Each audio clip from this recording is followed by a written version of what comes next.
আজকে আনন্দের সহিত বলতে চাই, যে বিজয় আমাদের এসেছে সেই বিজয় এই ছাত্র জনতা সকলের, ঠিক কিনা ভাই? আমি একটি কথাই বলতে চাই, এই 16টি বছর আমাদের উপরে যে নির্যাতন চালানো হয়েছে, যদি পরবর্তীতে যদি এইরকম নির্যাতন চালানোর দুঃসাহসিকতা আপনারা, একটি কথা বলতে চাই, আপনারা ভুলে যাবেন না আমাদেরকে এই মাঠ থেকে যেভাবে বিতাড়িত করেছেন, এই বিতাড়িত হওয়ার জন্য আপনারা যায়েন না। যদি ভবিষ্যতে এই দুঃসাহসিকতা দেখান, এর শিরোনাম হবে কঠোর ভয়ানক। আজকে যেমন এই খুনি হাসিনা ফ্যাসিস্ট সরকার পালিয়েছে, আপনাদেরকেও এই এই জবাবদিহিতা করতে হবে। এই রাজাখালীবাসীর উপরে যে নির্যাতন আপনারা করেছেন, সেই নির্যাতনের জবাব আপনাদের দিতে হবে। এই যুবলীগ আমাদের উপরে অখাদ্য নির্যাতন করেছে, আওয়ামী লীগ গাড়ি ধাক্কা দিয়ে আমাকে এই মাঠ থেকে বিতাড়িত করেছে, জবাব বাই বাই করে দিব। আগামী দিনে আপনাদের পাশে ছিলেন। আমাদের সামনে বক্তব্য দিবেন হযরত মাওলানা নুরউদ্দিন ফরাজি সাহেব।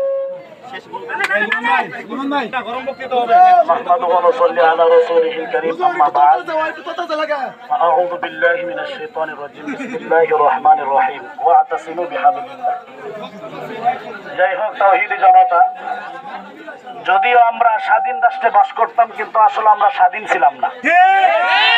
আমাদের বাকপদ্ধতা কেড়ে নিয়েছিল, জবান দিয়ে কিছু বলতে পারি নাই, এই দুইটা চক্ষু দ্বারা কিছু দেখেও বলতে পারি নাই, দেখেও দেখতে পারি নাই। আলহামদুলিল্লাহ, আল্লাহ পাক আমাদেরকে ধৈর্যের পরে সফলতা দিয়ে আজকে আমাদের একটা স্বাধীন জন্মভূমি উপহার দিয়েছেন। যারা দিয়েছেন তাদের রক্তের বিনিময়ে দিয়েছেন, তাদের জন্য আমরা নামাজের পরে মোনাজাতে অবশ্যই দোয়া করব। আমরা হানাহানি মারামারি চাই না। আমরা আমাদের এলাকার সকলে, আমরা ভাইকেও আমাদের বাতিজা, আমরা মিলেমিশে আগামী সামনে 3 মাস পরে নির্বাচন হবে, সেই নির্বাচনে আমার যোগ্য ভোটটাকে দিয়ে যেন ইসলামের স্বার্থে, দেশের স্বার্থে যেন আমার এই মহামূল্যবান ভোটটা যাকে খুশি তাকে দিতে পারি। করার সম্ভাবনা আছে। যাই হোক, এখন তাবারকের ব্যবস্থা আছে।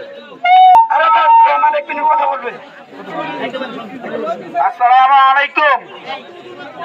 পুরা কাটাখালীবাসীকে জানাই বিজয়ী শুভেচ্ছা। আমরা সবাই তো সন্তুষ্ট নাকি? বিগত 17 বছর অত্যাচার, নির্যাতন, নিপীড়ন সহ্য করে আজকে আমরা আমাদের সাফল্য পেয়েছি।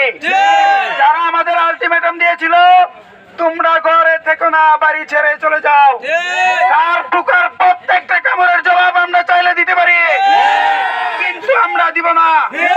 আমরা আমাদের সহনশীলতার পরিচয় দিচ্ছি। বিগত দিনে যারা নেতৃত্ব দিয়েছেন, আমাদের কাছ থেকে শিক্ষা নিন।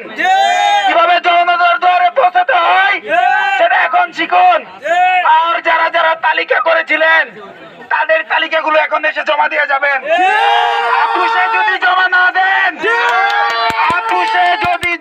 দেন, আমরা জমা করব না। জমা ছাড়াই আপনাদেরকে বিতাড়িত করব।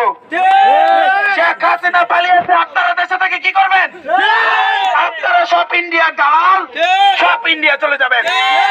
আপনাদেরকে আলটিমেটাম দেওয়া হলো, এই বাংলার জমিনে আওয়ামী লীগের কোনো ঠাঁই হবে না। যারা আজকে থেকে এই কাটাইলে আওয়ামী লীগের পরিচয় দিবে, তাদেরকে ইন্ডিয়ার পরিচয় দিয়ে দিব আমরা। প্রত্যেকে এই জিনিসটা মাথায় রাখবেন। প্রত্যেকে বিজয়ী শুভেচ্ছা। আসসালামু আলাইকুম। এসে বসে আমরা সকলে, আমরা 17 ভোট দিবাই না।